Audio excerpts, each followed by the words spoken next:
Donc au laboratoire d'essai des matériels de montagne de l'ENSA, on travaille sur tout ce qui est sécurité en matière de pratique de l'alpinisme. Et il y a certains tests, comme par exemple mesurer la force générée par une chute en crevasse, où il y a plein de phénomènes complexes, comme le frottement de la corde dans la lèvre de neige, qu'on ne peut pas du tout réaliser à l'intérieur, dans le laboratoire. Et là, on est obligé d'aller sur le terrain et de faire des tests en pleine nature. On a décidé d'aller au col du Midi pour faire des tests de chute en crevasse. Les choses qui nous intéressaient cette fois-ci, c'était de mesurer l'incidence des nœuds lors d'une chute en crevasse, puis de mesurer aussi l'incidence de la distance d'encordement entre les personnes lors d'une chute en crevasse.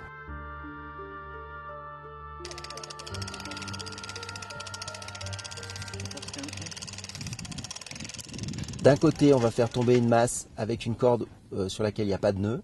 Et de l'autre côté, on va faire tomber au même endroit, dans exactement les mêmes conditions, la même corde avec des nœuds.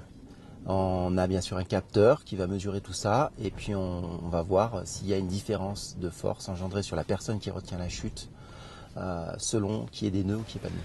Test 23, 3, 2, 1, go! Alors ce système, c'est un système de palan en fait qui a été inventé par nos collègues là. Ça simule absolument parfaitement l'assureur qui sera en train de glisser et d'être entraîné dans sa chute par le chuteur dans la crevasse. Donc on a essayé de simuler le fait qu'une personne qui est en surface lors d'une chute en crevasse va lutter pour essayer d'enrayer la chute et va freiner avec une force qu'on a estimée à peu près 80 kg. Donc c'est ce système de glissement là qui glisse de façon totalement reproductible à chaque fois avec la même intensité à 80 kg sur 4 mètres. Ça simule l'amortissement par la personne qui est en surface. Alors test 34, joker avec des nœuds et système de freinage. 3, 2, 1, go! Alors les manipulations d'avant on a fait avec ce système de freinage qui donnait 80 kg progressivement, etc. Pour permettre l'enclenchement des nœuds comme il faut dans la neige. Et là, je l'ai fait en réel.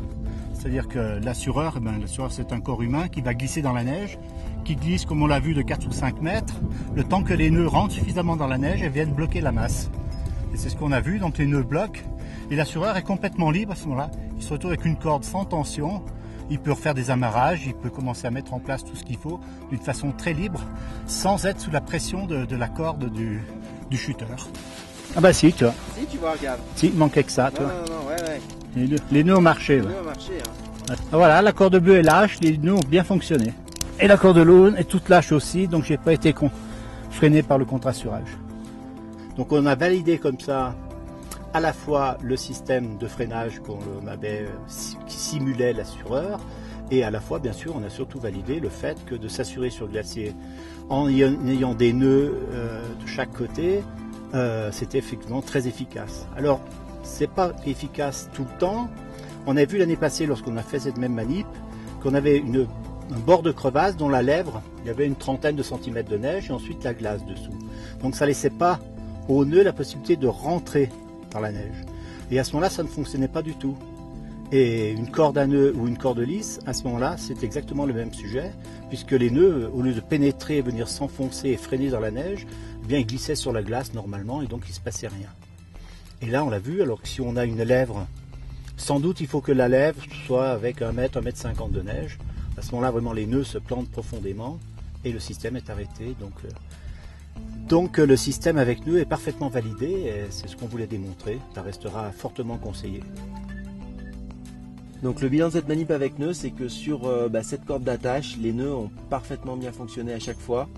On se retrouve en fin de chute avec une force d'entre 10 et 20 kg sur l'assureur, ce qui veut dire qu'il a pratiquement rien à faire pour tenir la personne qui est au fond de la crevasse. Et voilà, ça apporte une grande sécurité, ça nous paraît clair. Le phénomène est un peu moins marqué avec des cordes plus fines, donc des cordes à double, 8 mm, mais on a quand même une diminution de la force sur l'assureur qui est quand même très conséquente. Et dans ce type de neige, qui est une neige mouillée, lourde, assez dense, on peut que recommander de faire des nœuds. Là, on a vu avec ces tests qu'avec 3 nœuds, ça suffisait amplement pour diminuer la force sur la personne qui restait en surface. Et donc, il n'est pas nécessaire de faire plus de nœuds. Faire plus de nœuds, ça veut dire qu'on va consommer énormément de cordes. On préconise de mettre un nœud à 3 mètres derrière l'encordement. Et puis ensuite, de mettre 2 autres nœuds distants de 2 mètres chacun. Nous avons testé différents nœuds de freinage au laboratoire. Les nœuds devaient avoir du volume pour freiner le plus possible dans le manteau neigeux. Devaient également consommer le moins de cordes possible. Certains nœuds ont déchiré la gaine lorsque l'on les mettait en tension à environ 600 dkN. Nous avons retenu ce nœud de freinage qui présentait les meilleures caractéristiques pour l'encordement sur glacier. Donc on part sur un nœud en 8, mais qu'on ne finit pas.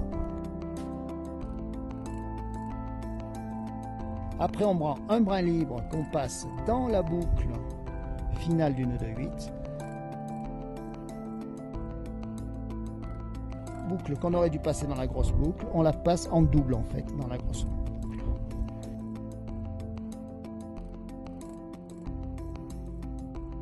Et là, on a ce nœud qui se termine.